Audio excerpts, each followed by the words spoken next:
Καλησπέρα παιδιά, θέλω να σας καλωσορίσω στο κανάλι μου. Το όνομά μου είναι Lord Sangara.gr.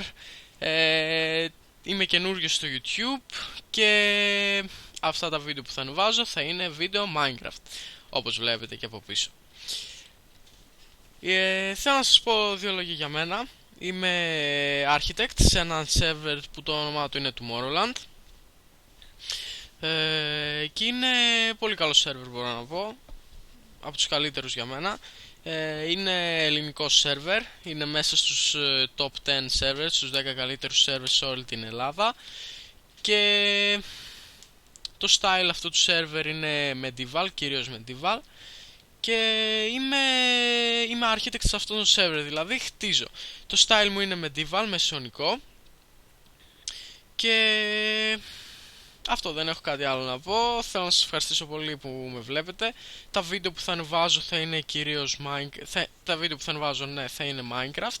Και θα σας δείχνω πολλά tutorials από πολλά medieval buildings. Επίσης κάποια άλλα βίντεο θα είναι που θα παίζω με άλλα παιδιά, με φίλους μου YouTubers. Επίσης θα ανεβάζω βίντεο με αυτόν το server όπου θα μπορείτε να βλέπετε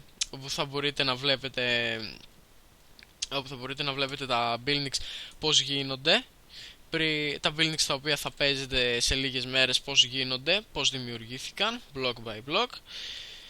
Και θέλω να σας καλωσορίσω για άλλη μια φορά στο κανάλι μου. Και η IP από το server στον οποίο είμαι θα βρίσκεται σε κάθε βίντεο που θα κάνω γι' αυτόν ακριβώς από κάτω.